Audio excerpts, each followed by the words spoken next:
اور مفتی اکمل صاحب کی ایک اور کلپ آج کل بڑا عام ہوا ہے, لوگ مجھے بھیجتے رہتے ہیں, میں چاہ رہا ہوں اس کو بھی میں اس کے ساتھ ہی ایڈریس کر دوں. وہ پبلک کو دھوکہ دے رہے ہوتے ہیں, وہ شلوار ٹخنوں سے اوپر کرنے والی جو حدیث ہے نا اس کے اوپر انہوں نے ایک پورا کلپ سا ریکارڈ کر کے اور پبلک کو دھوکہ دے رہے ہوتے ہیں, جی جرابوں سے نہیں ٹخنے کور ہو جاتے, اگر اللہ کے نبی نے ٹخنے ہی کور کروانے ہوتے تو آپ جرابے کیوں پہنتے تھے. دیکھو ذرا, یعنی یہ عالم ہو کے پبلک کو دھوکہ دے رہے ہیں. اور بھائی اس حدیث میں کہاں لکھا ہوا ہے کہ ٹخنے ننگے ہیں, کہ ٹخنوں سے نیچے کپڑا لٹکانا نہیں ہے. لٹکانا وہ ہوتا ہے جو تہمت باندھی جاتی ہے اوپر سے, وہ لٹکنا ہوتا ہے. جرابیں لٹکائی نہیں جاتی, یہ جرابیں لٹکاتے ہیں اوپر سے, یعنی انہوں نے گھٹنے کے ساتھ جراب باندھ کے لٹکائی ہوتی ہے ایسے کر کے, وہ تو نیچے سے پہنی جاتی ہے. ٹخنے ننگے کرنا مقصد نہیں ہے, مقصد یہ ہے کہ ٹخنوں سے نیچے کپڑا لٹکنا نہیں چاہیے. یہ تکبر کی علامت ہے. سنن نبی داؤد کے اندر حدیث موجود ہے کہ آپ صلی اللہ علیہ وسلم نے فرمایا کہ کپڑے کا ٹخنوں سے نیچے لٹکانا ہی تکبر ہے. یہ آپ کی ڈیفینیشن ہے خود تکبر کی. اور وہ کہتے ہیں جی, وہ یہ کہتے ہیں جی ٹخنے ننگے کرو نماز کے لیے, وہ کہتے ہیں جی کرنے چاہیے, لیکن اگر کوئی نہیں بھی کرتا ہے تو وہ کپڑا اگر فولڈ کر لے گا تو وہ بڑا گناہ ہے. بھئی کپڑا فولڈ کرنا بھی منع ہے. صحیح بخاری کے اندر آپ صلی اللہ علیہ وسلم نے فرمایا کپڑوں کو سمیٹنے سے منع فرمایا, کف صوف سے اس کو کپڑوں کو الٹا کرنے سے منع کیا ہے. یہاں سے بھی نہیں فولڈ کر سکتے, نیچے سے بھی نہیں فولڈ کر سکتے. یعنی شلوار ہی, ہم تو ہمارا تو اپنا جو ہے وہ ہزار بندی اتنی ہوتی ہے کہ وہ ٹخنوں سے اوپر ہوتی ہے, ٹھیک ہے, تو وہ اوپر ہی ہونی چاہیے. لیکن ایز اے لاسٹ ریزارٹ کبھی کوئی شخص جس کے پاس ایسی صورتحال ہے کہ اس کے ٹخنوں سے نیچے ہے, پینٹ ہے, اور اب یا شلوار ٹخنوں سے نیچے ہے اور اس نے چھوٹی نہیں سلوائی, اب نماز کے لیے ہے تو کم از کم اس حالت میں اس کو ضرور اوپر کرے. اور وہ کراہتن ظاہر ہے اس بیچارے کو کرنا پڑے گا, کیونکہ سنن نبی داؤد میں یہ صحیح حدیث ہے کہ جس کا کپڑا ٹخنوں سے نیچے ہو اللہ تعالیٰ اس کی نماز قبول نہیں کرتا. یہ حدیث ہے سنن نبی داؤد کے اندر صحیح سند کے ساتھ. شیخ البانی نے اسے ضعیف کہا, وہ ان کی اجتہادی غلطی ہے. جس راوی کے اوپر وہ جرح کرتے ہیں کہ یہ مجہول ہے, ان نون راوی ہے, یہ یاد رکھیے گا. جب بھی کوئی محدث جرح کرے نا کسی راوی کے بارے میں کہ یہ جناب مجہول راوی ہے, تو یہ جرح اس وقت تک رہتی ہے جب تک کہ اس کی توثیق ثابت نہ ہو جائے. تو شیخ زبیر لیزئی رحمہ اللہ تعالیٰ, اللہ تعالیٰ کی کروڑوں رحمتیں ہوں, انہوں نے 3-4 محدثین سے اس مجہول راوی کی توثیق ثابت کی ہے کہ مجہول ان نون نہیں ہے, یہ محدثین کے ہاں نون راوی ہے. لہذا شیخ البانی کا وہ فتویٰ بالکل غلط ہے اس حدیث کے بارے میں. وہ حدیث بالکل ٹھیک ہے. مشکات المصابیح میں بھی آپ کو نماز والے چیپٹر میں حدیث مل جائے گی کہ آپ صلی اللہ علیہ وسلم نے فرمایا جس کا کپڑا ٹخنوں سے نیچے ہو اللہ تعالیٰ اس کی نماز قبول نہیں کرتا. لہذا ایز اے لاسٹ ریزارٹ کم از کم نماز کے لیے ہمیں ٹخنوں کو ننگا ضرور کر لینا چاہیے. لیکن یہ ایز اے لاسٹ ریزارٹ ہے, میں اس کی ترغیب نہیں دلا رہا, ایز اے لاسٹ ریزارٹ ہے. ہونے شلوار اوپر ہی چاہیے اور ہم اسی کی ترغیب دیتے ہیں, اور اکثر الحمدللہ سنت پہ عمل بھی لوگ کرتے ہیں. چھوٹی ہونی چاہیے. ڈاکٹر ذاکر نائک کو دیکھ لیں یار, مجھے بڑی خوشی ہوتی ہے, اس نے پینٹ پہنی ہوئی ہے تو وہ بھی ٹخنوں سے اوپر ہوتی ہے. اور یہاں ہمارے پاکستان میں وہ امام کعبہ غامدی صاحب آئے ہیں, ان کا چوغا بھی جو ہے نا وہ بوٹوں کے نیچے ربڑ رہا ہے. یہ ہمارے امام کعبہ ہیں, یعنی شرم کا مقام ہے. ان لوگوں کو ہم نے فالو کرنا ہے.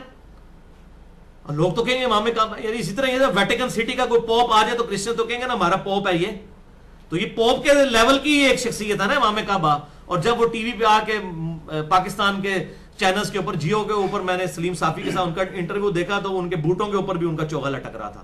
اور ڈاکٹر ذاکر نائک, اور یہ نہ کہیے گا وہ بیٹھنے کی وجہ سے لٹک رہا تھا, بیٹھی ہوئی حالت میں اوپر ہو جاتی ہے شلوار جب آپ کرسی پہ بیٹھے ہوتے ہیں, اور مزید اوپر ہو جاتی ہے. اور ڈاکٹر ذاکر نائک کو دیکھیں کبھی وہ صوفے پہ بیٹھے ہوتے ہیں تو ان کی آدھی پنڈلی تک پینٹ پہنچ جاتی ہے. یار ڈاکٹر ذاکر نائک کی ٹائی تو ساروں کو چبھتی ہے, حالانکہ اس میں بھی کوئی شرعی مسئلہ نہیں ہے, وہ کوئی سلیب کا نشان نہیں. اگر یہ سلیب کا نشان ہوتا نا تو وہ ویٹیکن سٹی کے پوپ نے بھی یہ ٹائی لٹکائی ہوئی ہوتی. یہ کوئی سلیب کا نشان نہیں ہے, یہ تو سارے ریلیجن کے لوگ پہنتے ہیں. یہ ایک ڈریس ہے جس طرح واسکٹ پہنتے ہیں, یا یہ مولوی جو ہے زرق برق قسم کے کرتے جو پہن رہے ہیں, 10 رنگوں کی قمیضیں ہیں اور پتہ نہیں اوپر بھی چوغے پہنے ہوتے ہیں. یہ کون سی سنت ہیں جو ان لوگوں نے اڈاپٹ کی ہوئی ہیں؟ عجیب بھڑکیلے لباس. اور بخاری اور مسلم کی متفق علیہ حدیث ہے, ان عورتوں پر لعنت جو مردوں کی شکل اختیار کریں, ان مردوں پہ لعنت جو عورتوں کیسا لباس اور اس طرح کی وضاقتہ استعمال کریں. اور یہ آج میں نعت خانوں کے لباس دیکھتا ہوں تو شرم آتی. یقین کریں یہ تو نئی نو بیاتا دلہن بھی اس قسم کے لباس نہیں پہن سکتی جو جس قسم کے انہوں نے لباس پہنے ہوتے ہیں. یہ کون سی اسلام کی خدمت ہو رہی ہے؟ تو امام کعبہ کا بھی یہی حال ہے. وہ میں نے دیکھا, مجھے بڑا دکھ ہوا, میں نے کہا یار یہ لوگ کیا کر رہے ہیں, کس طرف جا رہے ہیں. اور پھر وہ حدیث صحیح بخاری سے ایک لے آتے ہیں جی, وہ حضرت ابوبکر صدیق رضی اللہ تعالیٰ عنہ کا تہمت نیچے لٹک جاتا تھا. انہوں نے کہا اللہ کے محبوب صلی اللہ علیہ وسلم میرا تہمت نیچے لٹک جاتا ہے, تو آپ صلی اللہ علیہ وسلم فرمایا کہ ابوبکر خیر ہے, تم تکبر کے طور پہ تو ایسا نہیں کرتے. استغفر اللہ اتوب الیہ. اتنا جھوٹ باندھتے ہیں. وہ حدیث پوری پڑھیں, وہ اس طرح نہیں ہے. انہوں نے کہا یا رسول اللہ صلی اللہ علیہ وسلم میرا